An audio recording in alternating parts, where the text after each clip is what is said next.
আসসালামু আলাইকুম ভিউয়ার্স। আজকে তৈরি করে দেখাবো ফ্লাওয়ার পিঠা। বিভিন্ন অনুষ্ঠানের ডালা সাজানোর জন্য আপনারা এই পিঠাটা তৈরি করতে পারেন এবং এটি খেতে খুবই সুস্বাদু হয়। তো চলুন দেখে নিই কীভাবে পিঠাটি তৈরি করে নেওয়া যায়। তো এই জন্য এখানে আমি 1 কাপ পরিমাণ আটা নিয়েছি, সাথে সামান্য একটু লবণ দিলাম আর দিয়ে দিলাম 1 টেবিল চামচ পরিমাণ সয়াবিন তেল। এখন তেলের সঙ্গে সব কিছুকে একটু ভালোভাবে মিশিয়ে নিচ্ছি।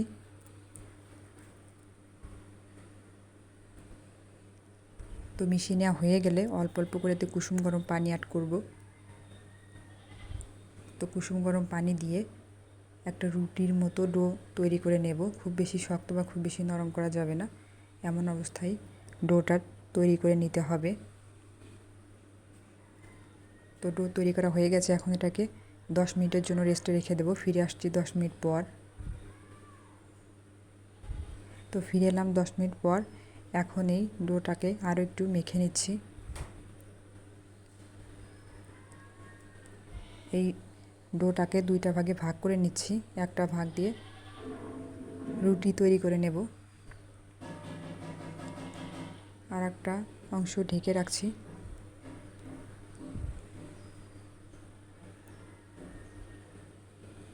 তো একটা বড় সাইজের রুটি তৈরি করে নিতে হবে। খুব বেশি পুরু বা খুব বেশি পাতলা করা যাবে না।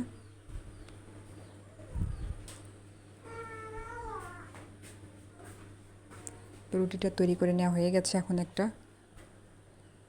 কৌটার মুটকি দিয়ে গোল গোল করে কেটে নেব। আপনারা এখানে কুকি কাটার দিয়েও কাটতে পারেন। আমি এরকম করে কেটে নিয়েছি। সম্পূর্ণ রুটিটা এরকম করে কেটে নিতে হবে।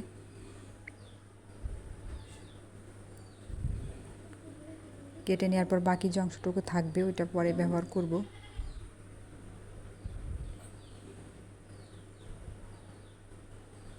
তো সবগুলো কেটে নেওয়া হয়ে গেছে, এখন পিঠা তৈরি করে নেব।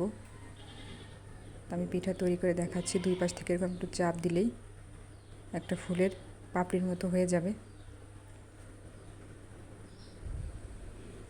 এখন আরও একটা রুটি নিয়ে একইভাবে ফুলের পাপড়ি তৈরি করে নিতে হবে। হয়ে গেছে।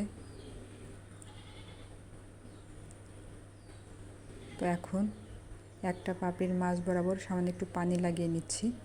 নেওয়ার পর অপর একটি পাপড়ি দিয়ে দিলাম।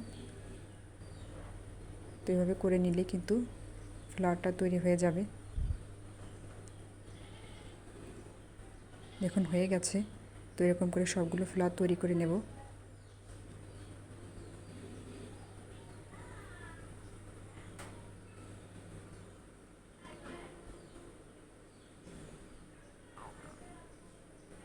তো এরকম করে সবগুলো ফ্লাওয়ার আমি তৈরি করে নিয়েছি। তো এখন এগুলোকে একটা সাইডে রেখে দিয়ে চিনি শিরাটা তৈরি করে নেব। তো এর জন্য চুলায় 1/4 কাপ পরিমাণ চিনি আর 1/4 কাপ পরিমাণ পানি দিয়ে মিডিয়াম আঁচে জাল করতে হবে।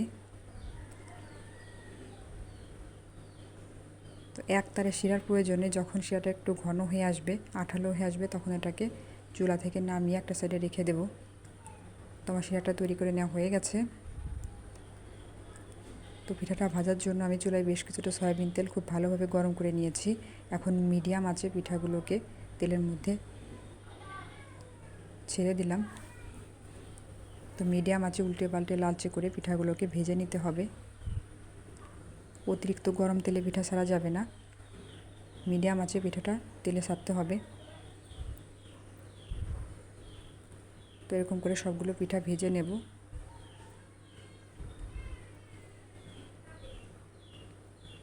তো সবগুলো পিঠা আমার ভেজে নেওয়া হয়ে গেছে। তো এই গরম পিঠাটাকে এখন কুসুম গরম শিরায় দিয়ে দিলাম। তো সবগুলো পিঠাতে শিরা লাগিয়ে নিচ্ছি, তারপর এটা শিরা থেকে তুলে নেব।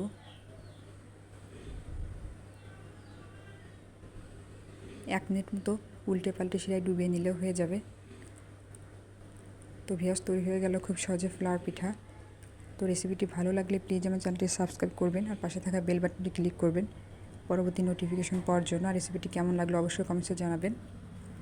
তো আজ এ পর্যন্ত, সবাই সুস্থ থাকবেন, ভালো থাকবেন।